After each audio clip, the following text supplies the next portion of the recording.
correctly. Barrientos. No. Coelho. How are you guys? Good.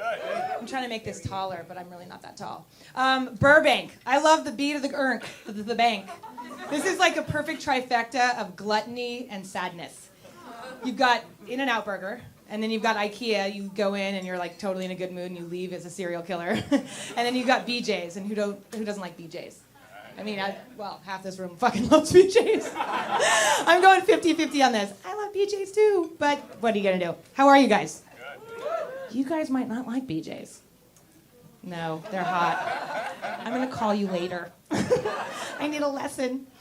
So I actually like the Valley. I love the Valley. I used to live in LA, but I moved to the Valley because I had a kid.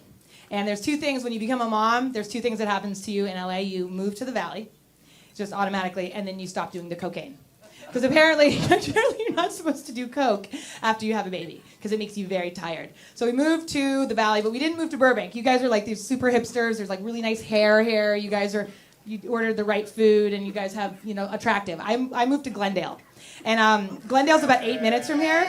No, just hear me out. Okay, a little hamlet of Glendale. So I moved in, and the first week I dropped off my kid at school, there was a woman walking next to me, walking to school. She didn't drive. And I was like, is that a fucking woman? She was wearing like a blouse, kind of like a dirty blouse, and slippers and curlers in her hair. And she was maybe 30. And I was like, oh my God, I can't believe I've got to become friends with this woman, because she knows how to party.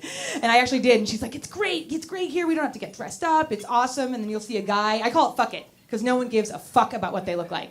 Like there's a guy who always drops his kids off, and he has bedazzled jeans. And I was like, he's like, oh yeah, they're my wife's jeans. And I just couldn't find my 1994, cargo shorts from, Old Navy. But this is what I love about it, is that there's no pressure. You don't have to do coke anymore. And I didn't do coke. I'm just kidding. You guys are so serious. Is it a fucking AA meeting here? Everyone's like, I'm very tense. I was like, don't worry about it. I'm not going to do any coke until later in the green room. But I love living here because I am an 11 in a sea of threes. It does fucking matter what I wear. I can crawl over to school, and it's awesome. And what works is that I was never a girly girl. Like, you guys are the makeup is beautiful. Like the lipstick. Great. I don't get that. I never owned a curling iron or a hair dryer, or I can't really make this shit going on. I don't know what's happening over here. And I was always a super tomboy, and everyone's like, oh, girls always say that. I'm like, no. I looked like a dude until I was 15. And not just like a dude. I looked like a fucking ugly dude.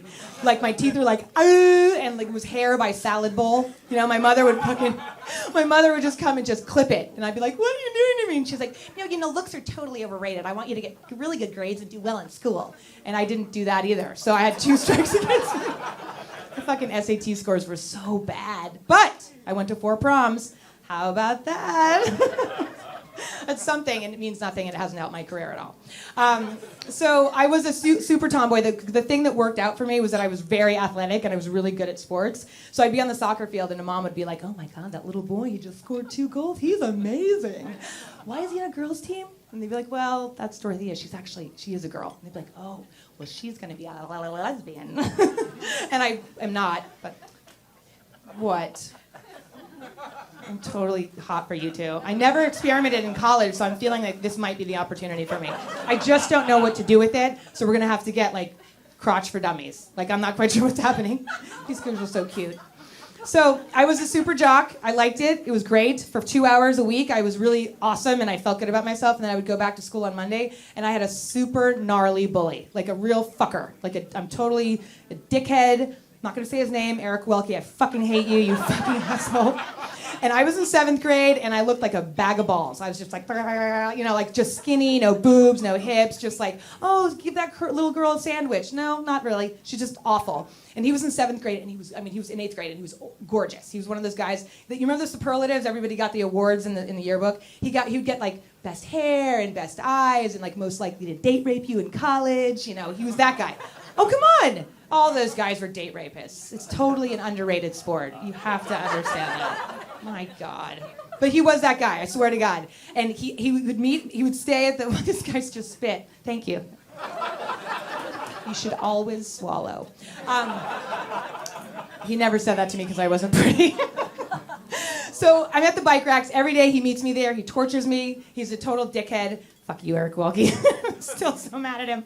And he would be like, hey, Flatsy Patsy, hey, like, no boobs, hey, like, no pubic hair. And I'd be like, what is that? Like, I didn't even get the reference. I was so physically immature, I had no idea what pubes were. But I'm half Brazilian, so now, who's got the last laugh now, huh? Yeah? But the problem is we had baseball all summer because my kid was on like some fancy team, so I haven't been able to wax in 3 months. So if I did a cartwheel, I'd look like a fucking rabbi. I mean, whatever. Anyway, so the worst day of 7th grade, I would be. I married a Jew, so I can totally say that. All right, it's fine. Anyway, I'm going to leave you guys with this. I just know that over the course of the next 20 years, I'm Facebook friends with Eric Welke now, and I'm going to watch him fucking deteriorate and get fat and get old and get divorced, God willing. And as of this morning, he's doing great, but we all die, and he will too. Fuck you, Eric Welke. Good night, I'm Dorothea Coelho. Thank you.